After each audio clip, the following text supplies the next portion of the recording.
Om Ajnanatirmirandasya Jnananjanam Shalakaya Chakshurunmilitam Yena Tasmai Shri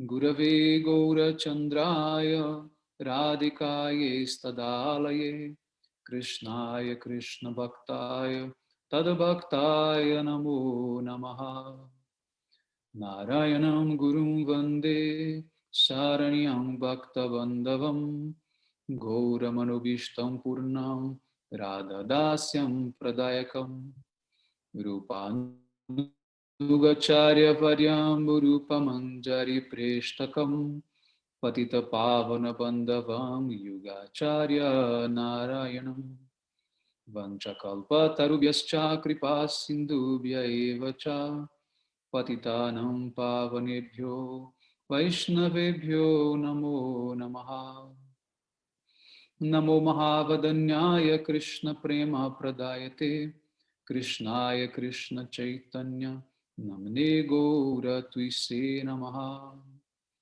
Shama Sundara Shikanda Shekara Ismirahasara Murali Manohara Radhikara Shika Mam Kripanide Swapriya Charana Kinkarim Kuru Tapta Kanchana Gourangi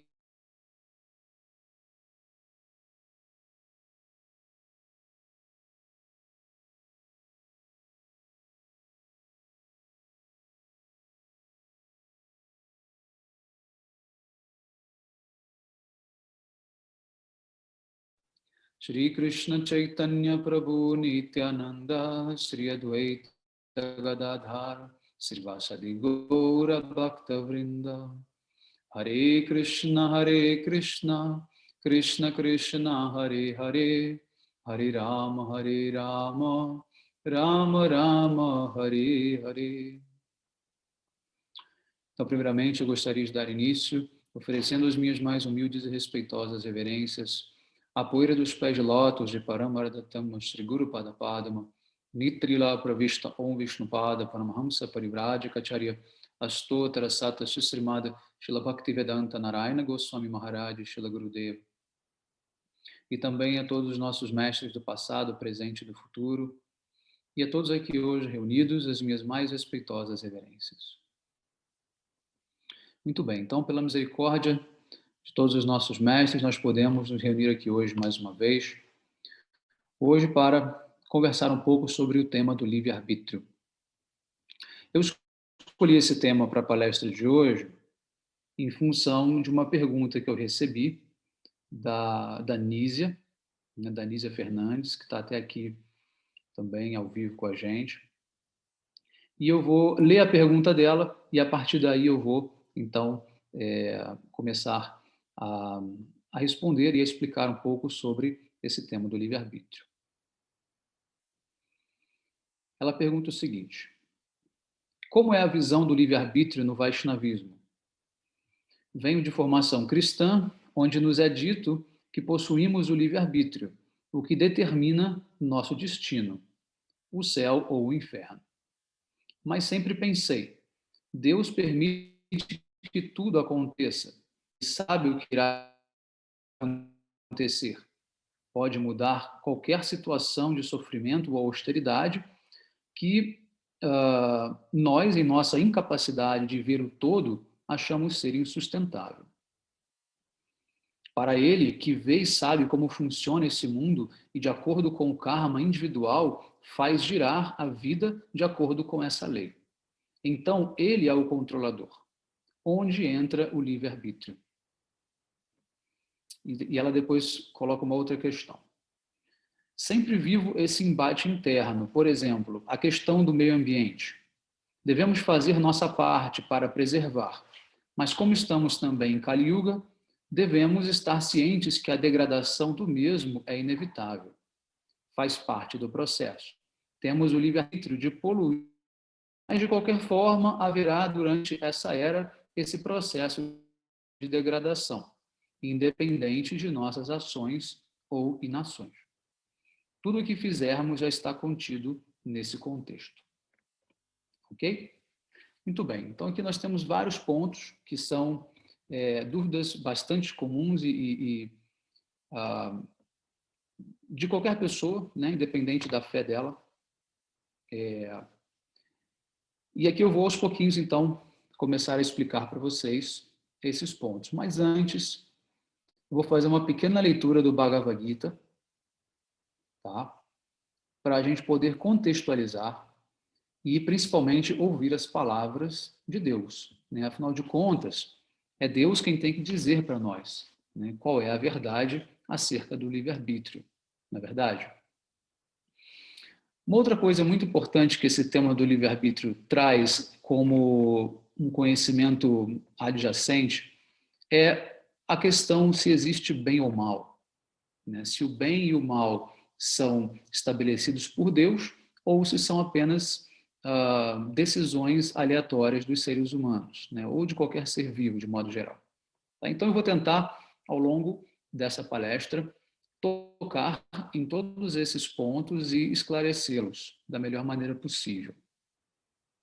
Então, vamos ao Bhagavad Gita, capítulo 18, o último capítulo do Bhagavad Gita, né, o encerramento do Gita.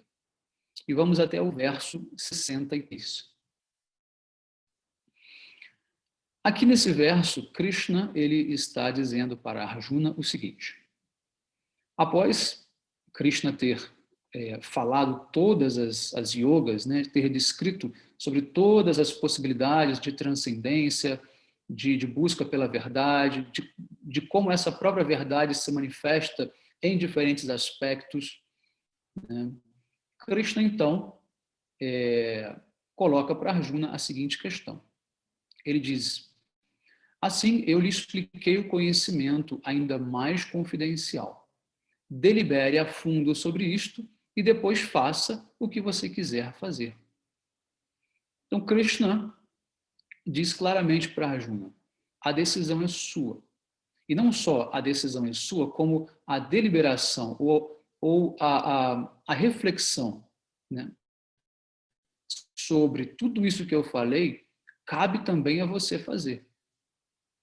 Ou seja, eu não vou concluir por você, eu não vou decidir por você, eu não vou ajudar você a entender, né? Ou seja, eu não vou te dar uma cola, né? Você é livre agora que você tem esse conhecimento. Então, vejam bem, Arjuna não está simplesmente diante da vida tentando decidir o que é certo ou errado, ele está diante do próprio Deus. Então, vejam que o próprio Deus diz para Arjuna: eu não vou interferir na sua decisão. O que cabe a mim é transmitir um conhecimento, o que é certo e o que é errado, né? Estabelecer princípios éticos, princípios morais e fazer com que você decida. Por quê? Porque eu já dei o livre-arbítrio. Né? Krishna, ele nos dá essa independência, ele nos concede esse livre-arbítrio, né, para que nós possamos viver livremente. Tá? Mais para frente eu vou explicar o porquê disso tudo. Tá? Eu só quero dar sequência aqui nos versos para a gente poder ir mais fundo no que Krishna diz para Arjuna. Então, verso 64, Krishna diz o seguinte: porque você é meu amigo muito querido, estou lhe falando minha instrução suprema, o mais confidencial de todos os conhecimentos. Ouça enquanto falo isto, pois é para o seu benefício. Ele continua no verso seguinte: pense sempre em mim e torne-se meu devoto. Adore-me e ofereça-me homenagens. Agindo assim, você virá a mim impreterivelmente. Eu lhe prometo isto porque você é meu amigo muito querido. Então, aqui nesse verso, Krishna, ele diz a Arjuna o seguinte: você precisa tornar-se o meu devoto. Você precisa me adorar. Não apenas entender que eu sou Deus, mas ter uma ação devocional, uma ação de amor em relação a mim. Tá? Ou seja, você tem que utilizar o seu livre-arbítrio, a sua independência, o seu desejo para fazer isso, para me adorar. Aí no verso seguinte, Krishna diz: abandone todas as variedades de religião e simplesmente renda-se a mim. Eu o libertarei de todas as reações pecaminosas. Não tema. Esse é um dos versos mais famosos do Bhagavad Gita, é o Sarvadharmam Parityaja, no qual Krishna diz para Arjuna: abandone todas as variedades de religiões, ou todas as ocupações mundanas, ou atividades que são relacionadas ao corpo, né? Ou doutrinas que, na verdade, não passam de uma opinião e não de uma verdade de fato revelada. Abandone tudo, absolutamente tudo, e simplesmente renda-se a mim. Ou seja, aqui Krishna, ele já dá uma instrução em relação ao próprio livre-arbítrio de Arjuna. Ou seja, Krishna primeiro estabeleceu a Arjuna que ele tinha um livre-arbítrio e que era dever dele utilizar esse livre-arbítrio para decidir. E Krishna não iria influenciar. Mas agora Krishna já dá uma outra informação. Krishna diz: se você se render a mim completamente, eu te liberto das reações pecaminosas. Ou seja, tudo o que você fizer estará automaticamente sob a minha responsabilidade. Se você se render a mim. Ou seja, se você oferecer a sua independência ao meu desejo supremo, eu farei com que você não tenha reações pecaminosas nas suas ações. Ou seja, você não será implicado, né, no karma dessas ações, no karma negativo. No caso, as reações pecaminosas são karmas negativos. Ou seja, num primeiro momento, Krishna reforça a ideia de livre-arbítrio e depois ele diz: olha, mas o melhor que você tem a fazer é evitar que você continue pensando por si mesmo, porque isso vai gerar o quê? Isso vai gerar sempre reações negativas, porque você não sabe de fato o que é o melhor. Aí Krishna já coloca a questão da ignorância, da limitação da inteligência humana para distinguir entre certo e errado, né? Por mais que muitas vezes você entenda todos os códigos de ética divinos, na verdade, quando você está diante de uma situação específica na sua vida, você pode não saber como implementá-los. E foi isso que aconteceu com Arjuna. Arjuna, ele se viu diante de uma grande batalha, de um grande desafio, né? Na qual ele estava diante dos seus próprios parentes. E ele achou por bem não lutar, não matar os seus próprios parentes. Ele achou que isso seria algo muito ruim. Mas, de fato, o que seria o certo, como Krishna o aconselhou, seria lutar e seria matar os seus parentes. Por quê?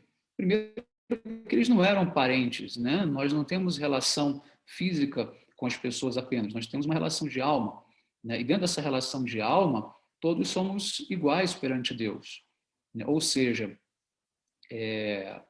nós não temos de fato parentes, né? Em cada vida você nasce numa conjuntura familiar diferente, né? E além disso, Krishna disse: olha, mas eles são do mal, né? Eles são demoníacos, eles querem estabelecer uma ditadura, uma dominação completa das trevas sobre o mundo. Você precisa impedir isso, isso é para o bem da humanidade. Então, muito além do que aquela relação específica que você tem com eles, existe por trás disso toda a humanidade que depende da sua ação. E você precisa fazer o bem, né? Mas, além disso, Krishna reforça a ideia de que a alma não morre, nós somos uma alma. Então, Arjuna jamais mataria alguém. Ele apenas acabaria com o corpo daquelas pessoas, né? E Krishna diz, ainda para finalizar, na verdade, todos já morreram porque eu assim quis. Você precisa apenas cumprir com o seu dever, né? Como assim? Krishna, ele queria, né, de fato, ele já desejava, perdão, aniquilar os Kauravas, né, que eram os inimigos dos Pandavas, né, o grupo oposto a Arjuna. Só que Krishna, ao mesmo tempo, ele prometeu que ele não lutaria, ele não levantaria uma arma nessa batalha, ele ficaria neutro em termos, né?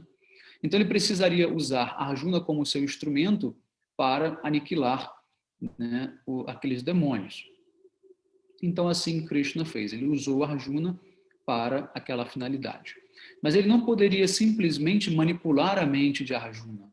Ele precisava que Arjuna aceitasse isso, né? Porque Deus não interfere no nosso livre-arbítrio. Eu vou explicar mais para frente também o porquê disso. Tá? Então, o fato aqui é que Krishna, ele então coloca para Arjuna esse ensinamento mais elevado. Ele diz, olha, o melhor que você faz é render-se, né? Ou seja, submeter a sua independência, o seu livre-arbítrio à minha vontade, ao meu arbítrio. E aí sim, você poderá encontrar a ação perfeita, né? A ação correta.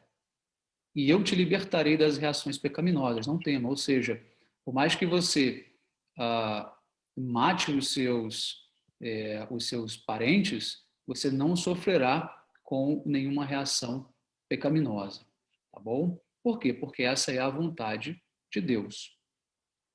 Correto? Muito bem, então vamos dar sequência aqui. Então, após esse verso, no verso 67, Krishna continua dizendo: este conhecimento confidencial jamais pode ser explicado àqueles que não são austeros, nem devotados, nem se ocupam em serviço devocional, e tampouco a alguém que tenha inveja de mim. Tá? Então, Krishna aqui ele reforça a ideia de que esse conhecimento transcendental ele é dado àqueles que têm devoção por ele e que não têm inveja dele, ou seja, que não querem assumir o posto dele, que não querem ser Deus também, né? E no verso 68, Krishna diz: para aquele que explica aos devotos este segredo supremo, o serviço devocional puro está garantido, e no final ele voltará a mim. Não há neste mundo servo que me seja mais querido do que ele, nem nunca jamais haverá alguém mais querido. Ou seja, aqui Krishna diz que, dentre todos os tipos de servos que ele tem, os devotos, os bhaktas, aqueles que fazem bhakti yoga, são os mais queridos. A eles eu revelo o segredo supremo, a verdade suprema. Tá? Então, por mais que Krishna no Bhagavad Gita apresente diferentes yogas, Karma Yoga, Jnana Yoga, Samadhi Yoga, Vibhuti Yoga, etc., existe uma que é superior, e essa é Bhakti Yoga. Você pode praticar as outras, caso você tenha o desejo, a inclinação, com certeza, você deve. Mas você tem que entender que existe uma hierarquia e que você está praticando uma hoje para se tornar capaz de praticar a próxima, que é mais elevada. E assim por diante, até você chegar em Bhakti Yoga. Tá? A conclusão de todos os Vedas, a conclusão do Vedanta é a prática de Bhakti Yoga. Mas Krishna ele não restringe isso a todo mundo. Ou seja, ele sabe que as pessoas não estão todas habilitadas à prática de Bhakti Yoga. Então ele vai ajudando elas, oferecendo outras práticas. Tá bom? Isso é muito importante entender. Tá? Porque Deus ele está para todos, né? De acordo com o nível de cada um, ele vai se colocar, ele vai se apresentar, né? De uma maneira X ou Y. Assim como todas as religiões do mundo são uma manifestação de Deus para aquele nível de pessoas, né? Então, aqui Krishna também revela isso aqui através das yogas do Bhagavad Gita. Tá? Então, no próximo verso ele diz: e declaro que aquele que estuda esta nossa conversa sagrada adora-me com sua inteligência. Ou seja, quem lê o Bhagavad Gita, quem estuda o Bhagavad Gita, é uma pessoa inteligente. Inteligente por quê? Porque aceita a suprema personalidade de Deus como sendo Krishna, né? Entende a mensagem de Krishna e por isso é uma pessoa inteligente. Tá? E assim por diante, tá bom? Então, dentro desse contexto que eu coloquei para vocês, nós podemos entender algumas coisas. Tá? A primeira é que Deus, ele é o controlador supremo, tá? Ele controla absolutamente tudo, ele é onipresente, onisciente, onipotente, mas, ao mesmo tempo, ele não interfere no nosso livre-arbítrio. Ele pode interferir? Pode. Por isso ele é onipotente. Mas ele não o faz. Tá? Isso é muito importante. Isso é uma sutileza muito, muito importante. Poder ele pode, mas ele não o faz. Tá? Isso é um dos pontos na pergunta da Nísia. Né? Se ele é o controlador, onde está o livre-arbítrio? Ele é o controlador. Mas, ao mesmo tempo, ele permite que exista o livre-arbítrio. É uma opção dele. Tá? Tem uma frase muito... Uma frase não, digamos assim, uma espécie de charada, né, que é comum a gente encontrar, que é o seguinte: se Deus é onipotente, seria ele capaz de criar uma pedra que ele mesmo não pudesse carregar? Eu não sei quem já ouviu essa charada, né? Essa pegadinha. Muito bem, vamos dizer assim, essa questão, ela já parte de uma falácia, na verdade. Né? Por quê? Porque você está associando um objeto absoluto com um objeto relativo. No caso, Deus é absoluto, né, com a pedra, que é algo relativo. Então, isso não passa de apenas um malabarismo lógico, né? Você tentar colocar um impedimento para aquele que já é onipotente. Então, se você já coloca que Deus é onipotente, você não pode colocar nada que seja um obstáculo para ele. Tá? Então, apenas um exercício de linguagem, de lógica. É um malabarismo, né, linguístico, mas é uma sentença, uma questão que está errada. Né? Ela já parte, né, de um pressuposto errado.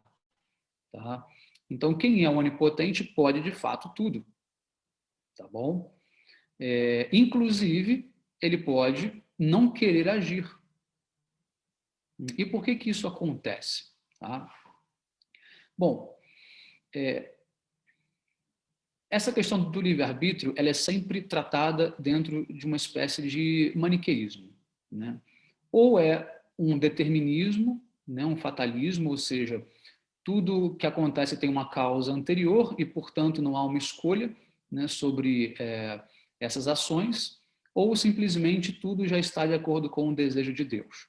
As pessoas sempre trabalham com essas duas possibilidades quando falam de livre-arbítrio. Mas a questão é bem mais complexa, existem muitas outras variantes dentro disso. Tá?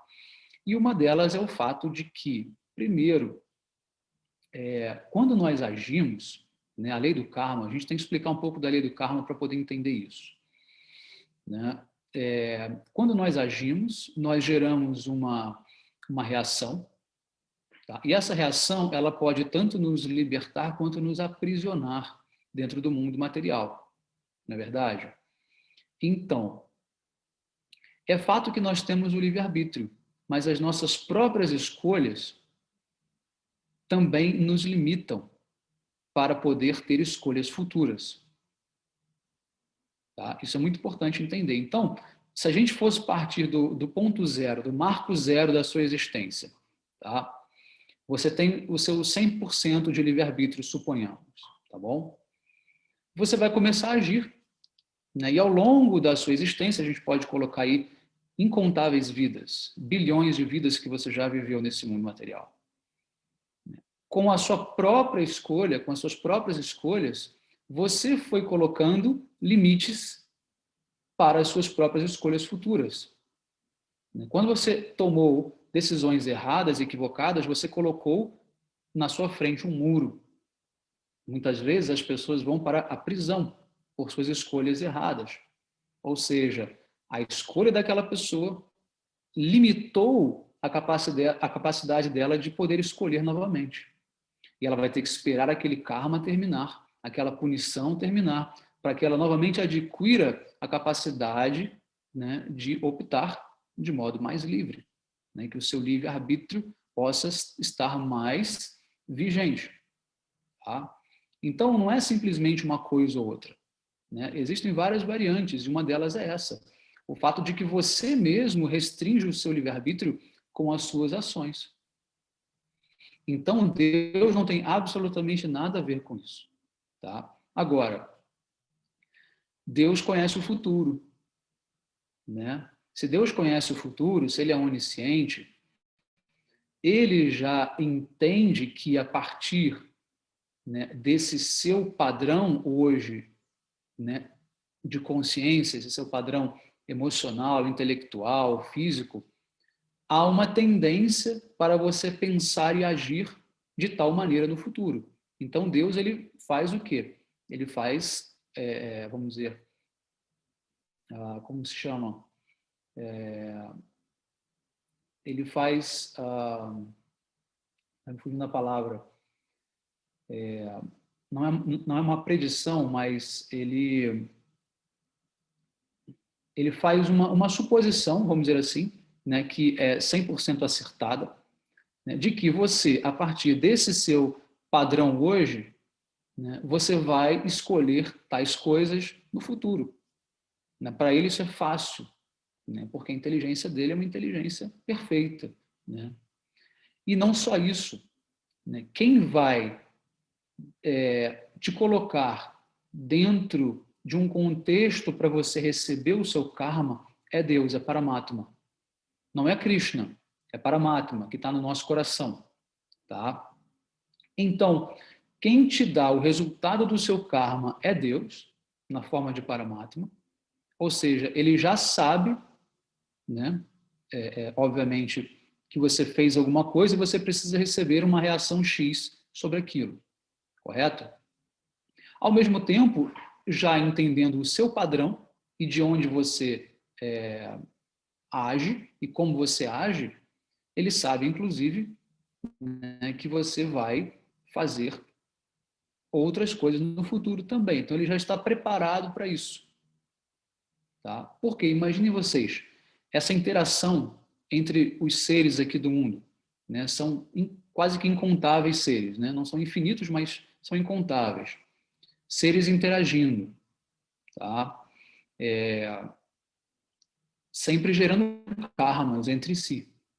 Então, como é que você vai organizar tudo isso de maneira que cada ser receba exatamente, né, aquilo que ele precisa receber, né, sem um segundo de atraso, sem um milímetro de erro, de distância.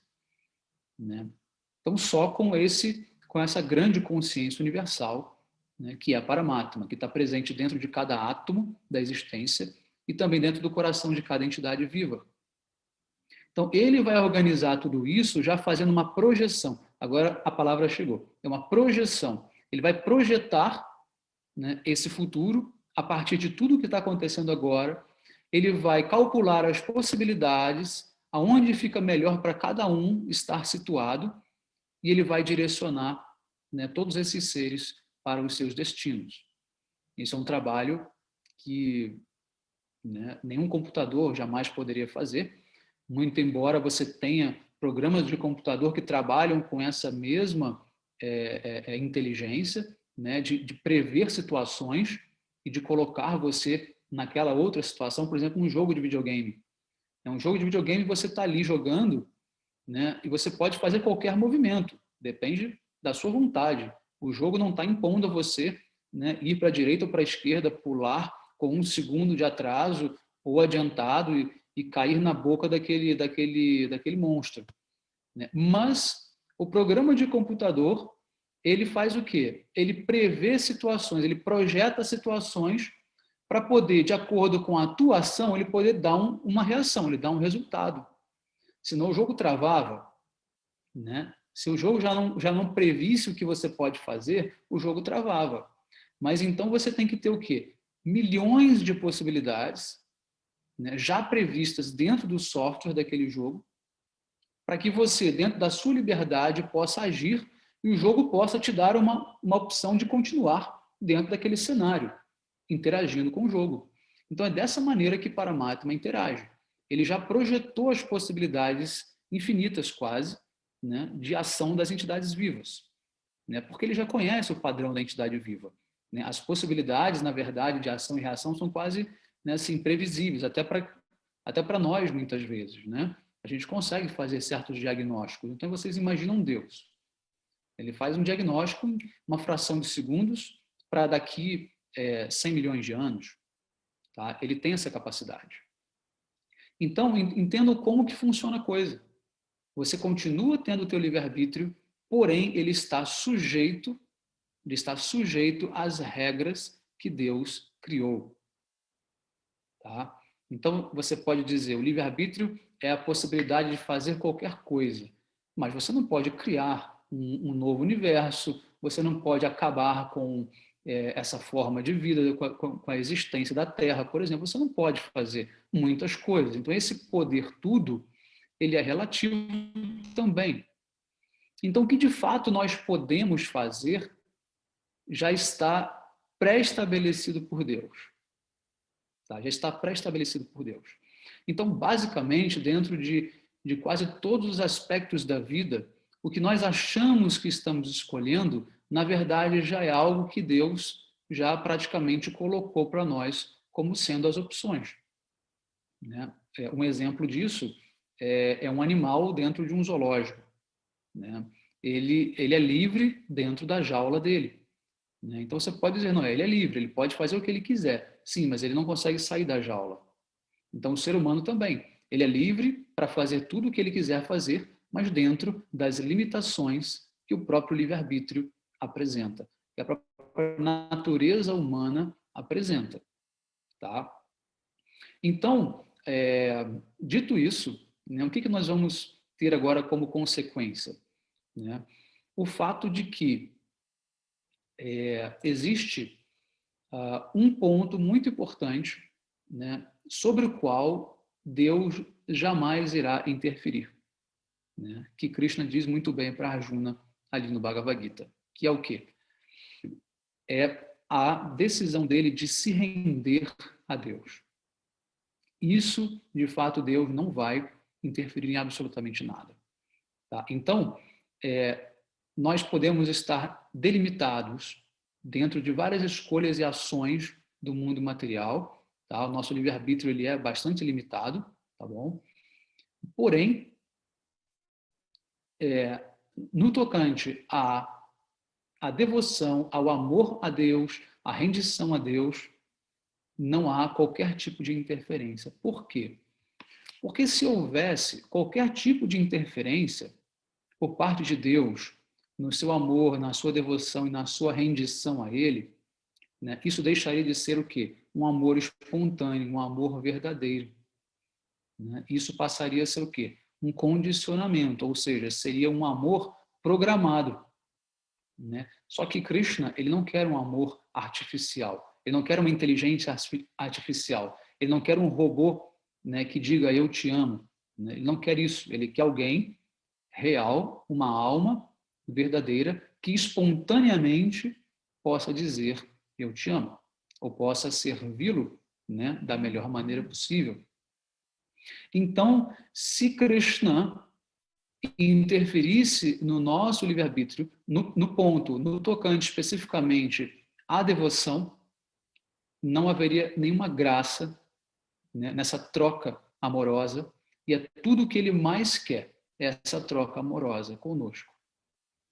Tá? Na verdade, toda a criação do mundo material é apenas uma burocracia, né, para que a alma possa entender que o seu destino é amar e servir a Deus completamente rendida. Só que como Krishna não força ela a isso, ele precisa criar esse cenário no qual a alma vai entrar, vai viver, vai se achar senhora de si, vai se achar independente de Deus, né? E vai começar a sofrer. Porque o sofrimento é um mecanismo também para nos dizer que não é por aí que nós devemos ir. E Krishna colocou o sofrimento para tudo aquilo que não é relacionado a ele, a relação com ele. Tá? Então, Krishna disse para Arjuna, eu apresentei todo o conhecimento para você. Agora você tem que decidir, eu não posso fazer isso por você. Mas se você se rende a mim, então automaticamente você já não sofre mais reações kármicas.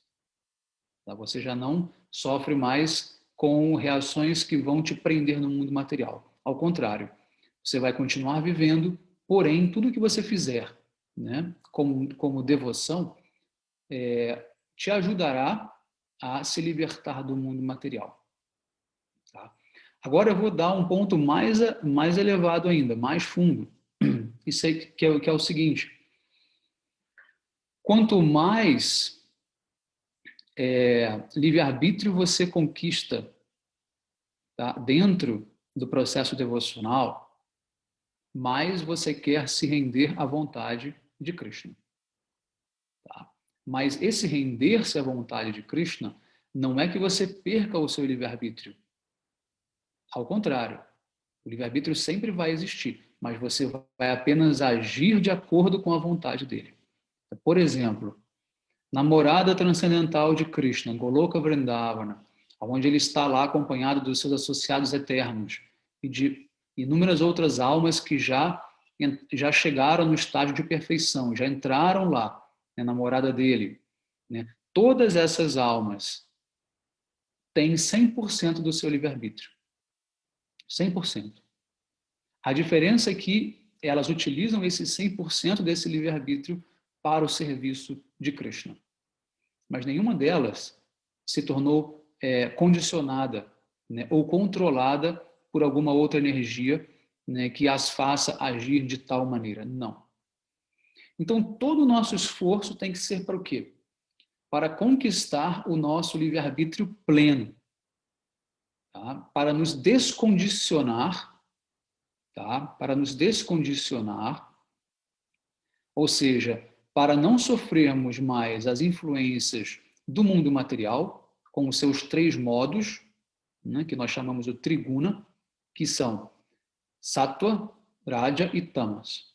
Sattva é o modo da bondade, raja é o modo da paixão e tama é o modo da ignorância. Nós precisamos agir para além desses 3 modos, tá? Ou seja, em Shuddha Sattva, no modo da bondade pura. Se você entra em Shuddha Sattva, você automaticamente passa a ter todo o seu livre-arbítrio, né? Ou uma boa parte dele. Tá?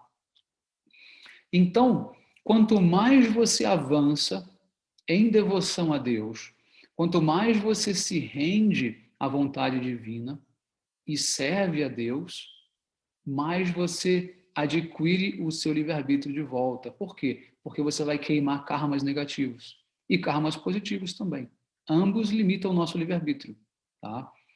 Então, a ideia é você purificar o teu karma através da prática de Bhakti Yoga, e assim, quanto menos obstáculos você tiver, mais livre-arbítrio você tem. E quanto mais livre-arbítrio você tiver, mais amor espontâneo você pode devotar a Deus, a Krishna. Tá? Essa é toda a leitura desse processo do livre-arbítrio. Tá bom? Então, basicamente é isso. Então, eu acho que com isso, né, a pergunta da Anísia já está basicamente respondida. Tá? Só tem um ponto que eu gostaria de voltar aqui na pergunta dela, que é o seguinte, que é sobre a questão do meio ambiente, da degradação do meio ambiente. Muito bem. Como eu expliquei no começo, Krishna ele está organizando, né, ou Paramatma está organizando, né, a interação das almas. Aonde você vai nascer, em que família, em que país, em que tempo histórico você vai nascer, em qual era você vai nascer. Se é em Satya Yuga, na Era Dourada, se é em Treta Yuga, se é em Dwapara Yuga ou se é em Kali Yuga. Né? E quem acompanhou o meu curso do Vedanta, né, pôde estudar em detalhes a definição dessas eras, as características dessas eras, né, e entender que cada uma delas vai seguir um padrão diferente e elas vão se revezar ciclicamente. Então, o fato de Kali Yuga ser a era mais degradada, que leva à destruição, né, praticamente total do planeta, ela tem a ver com o quê? Com o fato das pessoas que estão gerando um mau karma precisarem pagar por isso. Então, elas vão encarnar nessa era. Então, não é que a era está se impondo às pessoas. A era é feita para as pessoas que têm um karma muito ruim, que precisam sofrer porque fizeram coisas muito ruins, e elas encarnam nessa era. Entende? A relação é inversa. Não é que Krishna criou uma era que força as pessoas a agirem como tal. Não. Ele criou essa era para justamente receber essas pessoas que têm um karma ruim, para que eles possam pagar esse karma. Tá? Então, cada era vai receber pessoas que têm karmas referentes, né, àquela característica daquela era. Entendeu? Então é isso, Nízia. Tá? A gente tem que entender sempre que tudo está baseado no nosso próprio karma. Então nós vamos nascer num contexto específico que tem a ver com o nosso karma. Tá? Então você pode prever que Kali Yuga terá, vamos dizer assim, uma destruição da natureza, enfim, poluição, tudo isso faz parte. Agora, a questão é, você vai compactuar com isso ou não? Que isso vai acontecer, vai, é fato. Por quê? Porque a gente sabe que tem vários seres que têm karmas a serem pagos. E esses seres, entendam bem, não é só ser humano, não. São as próprias árvores, os animais, os insetos. Eles um dia foram também causadores desse karma. Eles um dia também fizeram mal a alguém e hoje estão naquele corpo para receber aquela reação. É como eu sempre digo, ninguém é inocente nesse mundo, ninguém. Nem vacas, nem árvores, nem seres humanos, ninguém é inocente. Se chegou até você alguma reação negativa, algum karma aconteceu na sua vida, é porque você merecia aquilo. E o karma, ele não é assim um equívoco, não acontece por um acidente. Não, ele foi desenhado para você por Paramatma, por Deus. E você tem que aceitar isso. Então, veja bem, nós, no contexto védico, nós temos uma visão de futuro, uma visão cósmica muito mais clara, muito mais profunda do que outras religiões ou outras pessoas. Tá? Então, nós já conseguimos pensar um pouco também dentro da mente de Deus. Nós já conseguimos entender um pouco da mente de Deus, entender como ele está conduzindo esse processo. Isso faz parte do próprio avanço espiritual. Você conhecer a mente divina, conhecer o desejo divino. Então, nós sabemos que é inevitável que vai ter destruição do meio ambiente, é inevitável que vai ter poluição, porque pessoas estão optando por esse estilo de vida, né? E elas continuam fazendo essa opção, tá? Espontaneamente. Tá? Agora, quem vai sofrer com uma reação dessas é porque tinha um karma a ser pago. Tá? Então, a coisa é bastante complexa, né? São interações que nos fogem à capacidade de análise. Tá? Quer ver, por exemplo, eu, numa vida passada, por exemplo, fiz uma caridade, salvei a vida de alguém. Tá? Então, eu recebi um bom karma. E nessa vida, eu passei por alguma situação de perigo e alguém veio e me salvou também. Tá? Essa pessoa, ela agiu dessa maneira porque ela foi influenciada pelo meu karma ou porque simplesmente aquilo ali foi um acidente, né, um acaso, porque ela também quis, né, fazer o bem para alguém. São as duas coisas ao mesmo tempo. Não é nem uma coisa nem outra, são as duas coisas ao mesmo tempo. Né? Essa pessoa já tem uma predisposição a fazer o bem, né? E porque eu tinha o merecimento de receber isso, quando eu estava numa situação de perigo, né, esse arranjo, né, kármico que Paramatma fez, nos colocou juntos, para que ela pudesse exercer aquela predisposição piedosa dela e para que eu pudesse receber o meu karma positivo de ser salvo, porque eu salvei alguém. Da mesma forma acontece com o oposto, com o negativo. Né? Alguém que matou uma pessoa, né, em vidas passadas, vai ser morta nessa vida, talvez por um terceiro, não pela mesma pessoa, né? E esse terceiro está vindo fazer com que o karma daquele assassino, né, da outra vida fosse cumprido, mas ao mesmo tempo ele está também o quê? Exercendo o seu livre-arbítrio, né, o seu desejo. E ele será impelido por essas forças da natureza, né, por esses três modos da bondade, paixão e ignorância. Tá? Mas ele tem uma decisão. E essa decisão, ela foi tomada em algum momento lá do passado, que criou aquela situação para que ele pudesse matar alguém. Tá? Então ele não vai ser poupado daquela punição de matar alguém só porque aquela vítima tinha um karma a ser pago. Não vai. Tá? Por quê? Porque se não fosse ela, seria outro. Né? E no momento em que você consegue perdoar, né, você já não leva adiante aquele karma. Tá? Quando você perdoa, você corta aquela corrente de karma. Então você já não revida. Tá? Você já não revida. E quando você não revida, você automaticamente anula também essa reação negativa para você futuramente. Tá? No Srimad Bhagavatam tem uma historinha muito interessante, que é a história de um menino que estava na floresta, foi picado por uma cobra e um caçador pegou aquela cobra, levou até a casa dos pais do menino, junto com o menino, contou para os pais dele o que havia acontecido e os pais ficaram muito tristes, né, vendo que o filho tinha morrido. Então o caçador disse: agora o que vocês querem fazer com a cobra? Se vocês quiserem, eu posso matá-la agora mesmo. E a mãe disse: mas matar a cobra traz o meu filho de volta? E o caçador falou: não, mas ela merece ser punida, porque ela matou o seu filho. E a mãe disse: não, se isso não vai trazer meu filho de volta, por que eu vou querer fazer mais um karma negativo matando essa cobra? Né?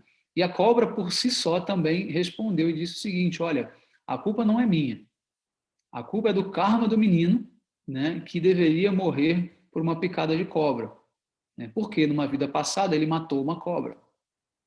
Entende? Então você vai ver que essa interação ela é muito complexa. Ela é muito complexa, mas ela é sempre baseada em escolhas. Tá?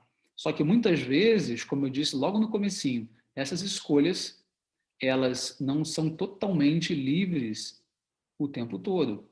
Por quê? Porque você mesmo já fez escolhas que limitaram ou limitarão as suas escolhas futuras. Então é você mesmo que está condicionando as suas ações futuras, né, baseado em escolhas que você mesmo fez no passado. Tá? Então você vai limitando o seu próprio livre-arbítrio. E quando você limita o seu livre-arbítrio a tal ponto, você passa a não ter mais livre-arbítrio, você agora está totalmente o quê? Levado pelos impulsos. Levado para aquela corrente, né, quase que, né, incontrolável, né, de impulsos. Né, que são as pessoas que ficam dominadas pela mente, dominadas pelos sentidos. Né?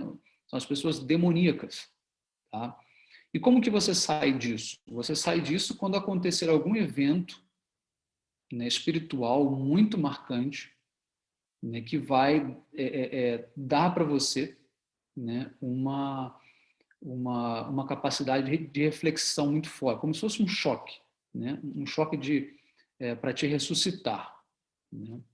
E assim, então, você pode novamente começar a entender. Tá bom? Muito bem. Vamos ler aqui no chat para ver se tem alguma pergunta.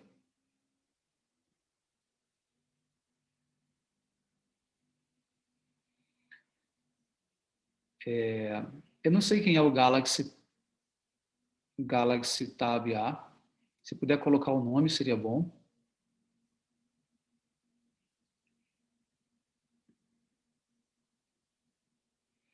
Então, ele ou ela, não sei quem é, diz que o livre-arbítrio leva-me quase sempre para o errado.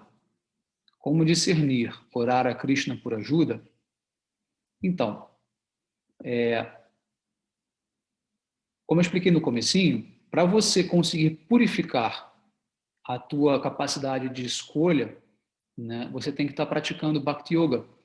E uma das principais formas é cantando o Mahamantra Hare Krishna. Então, o mantra ele tem a capacidade de purificar a tua mente, a tua inteligência, de trazer o discernimento. Você precisa praticar, não basta saber. Tá? Você precisa realmente cantar. Cantar com regularidade, dar um tempo até que isso surta efeito. É aí que muitas pessoas acabam, muitas vezes, perdendo a fé no processo, porque elas acham que apenas saber desse processo já é suficiente, mas não é. Você precisa realmente praticar isso. Tá? E não virá através desse simplesmente, né, enfim, de uma vontade. Aí a dona Albertina, tá bom, dona Albertina? Muito bem.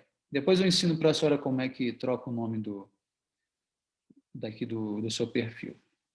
Entendeu? Então, não basta orar a Krishna por ajuda, você precisa servir a Krishna. Tá? Não é, o efeito positivo não vem de pedir a Deus coisas positivas. O efeito positivo vem quando você está servindo a Deus, quando você está praticando Bhakti Yoga.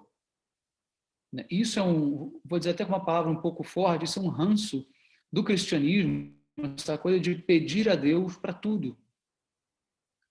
Esse vício de ficar pedindo a Deus, isso aí é antirreligioso. Isso, na verdade, é extremamente danoso para a vida espiritual. Porque você esquece o que é servir a Deus, o que é glorificar a Deus, o que é cantar os nomes dele, o que é adorar a forma dele, o que é oferecer o alimento a ele. E parece que Deus vira uma máquina de satisfazer os nossos desejos. Tá? Então, não é pedir ajuda para Krishna, é adorar Krishna. E automaticamente toda a ajuda vem, sem nem você precisar pedir. Tá bom? Muito bem. Então, a Vrinda pergunta, e quando foi que começamos a ter livre-arbítrio e, consequentemente, o karma? Vrinda, essa é uma pergunta que eu vou ter que te responder nos moldes Vaishnavas. Tá? Não há como calcular isso. Por quê? Porque nós estamos aqui no mundo material desde tempos imemoriáveis. Tá? Ou seja, não se tem notícia ou formas de você calcular quando você chegou no mundo material, porque a alma é eterna, né? E os universos eles existem praticamente, assim, eles não são eternos, mas sempre tem universos, ou seja, a alma está sempre em algum universo vagando, tá? Então não tem como definir, né? Quando houve esse marco zero. Na verdade, a gente sabe que não houve marco zero. O marco zero é uma grande abstração, tá? A gente pode dizer assim, ele é um Atincha Beda Beda. Tá? Ele é inconcebivelmente igual e diferente. Ou seja, ele teve, mas não teve. Tá bom? É basicamente isso.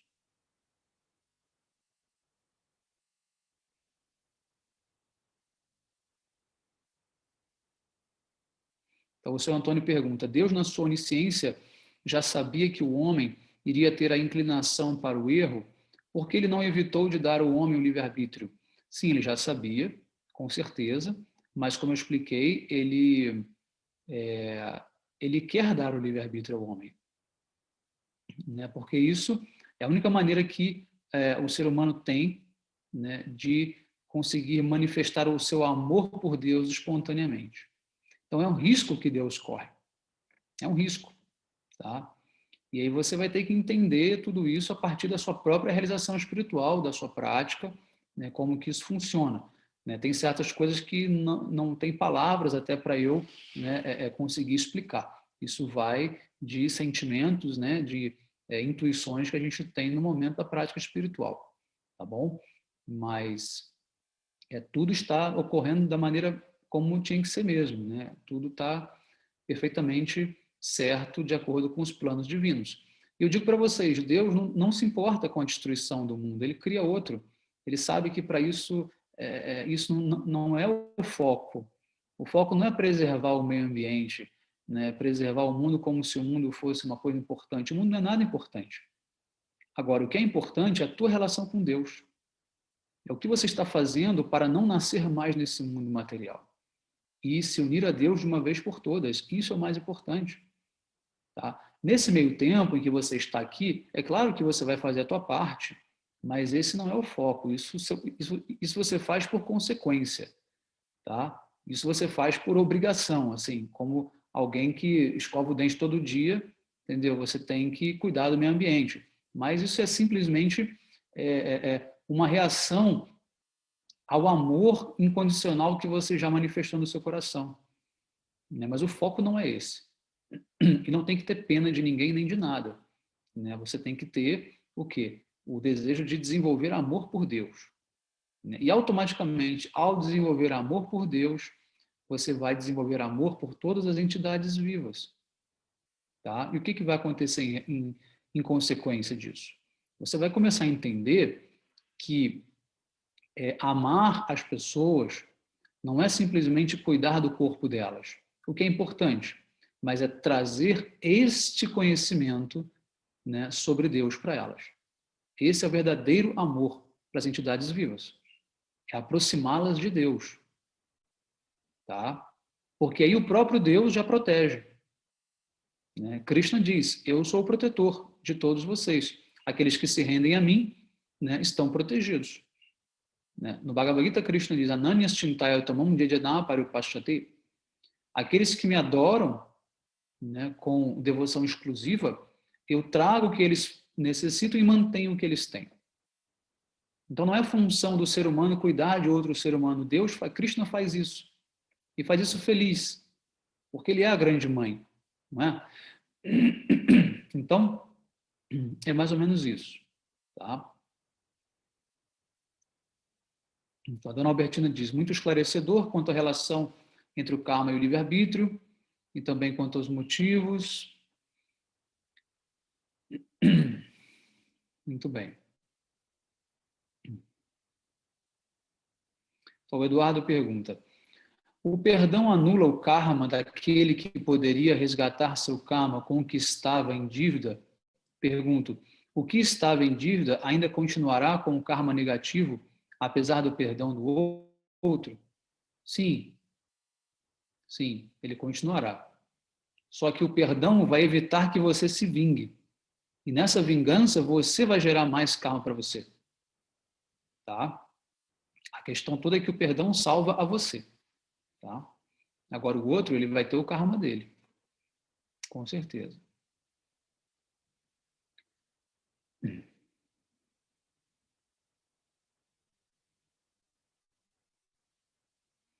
Isso. A Anísia diz, mesmo que não precisamos pedir, né, só fazer serviço devocional. Exatamente. A nossa função é adorar a Deus, não é pedir nada para Ele. Né?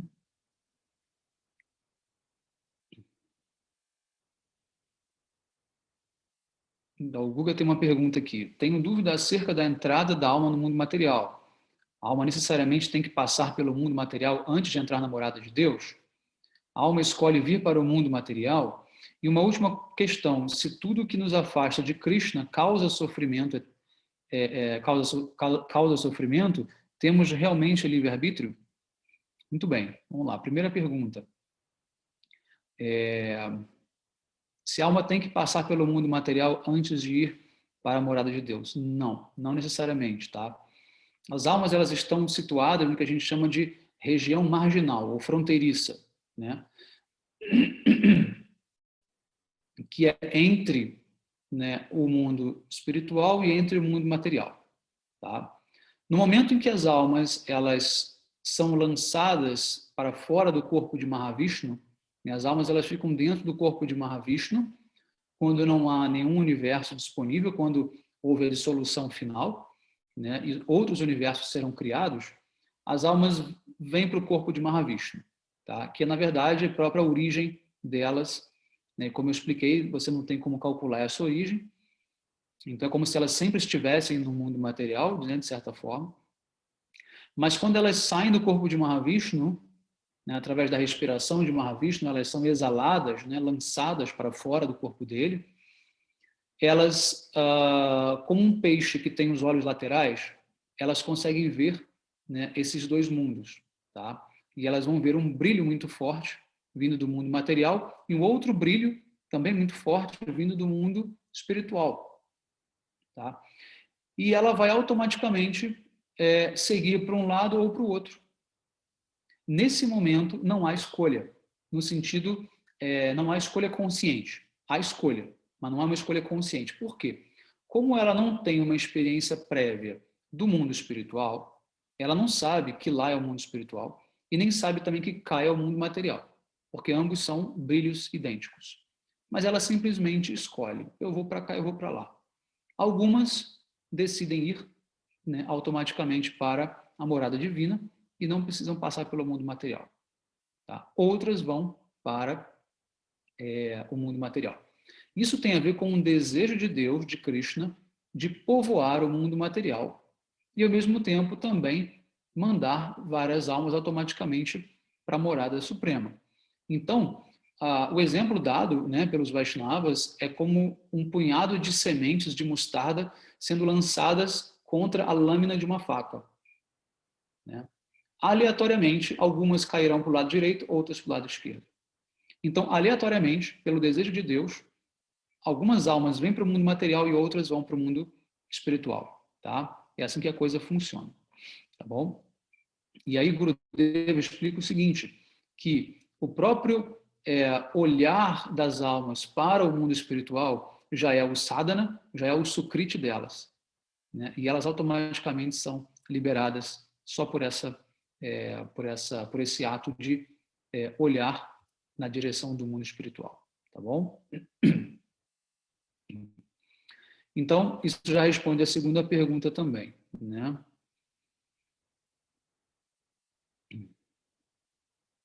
E a terceira é, se tudo que nos afasta de Krishna causa sofrimento, temos realmente livre-arbítrio? Sim. Né? Bom, Guga, nessa altura do campeonato, depois da palestra inteira dizendo que a gente tem livre-arbítrio, a gente realmente tem, tá bom?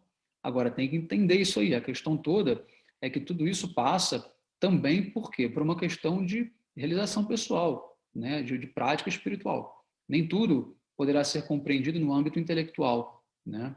Então, realmente, é bem por aí, tá?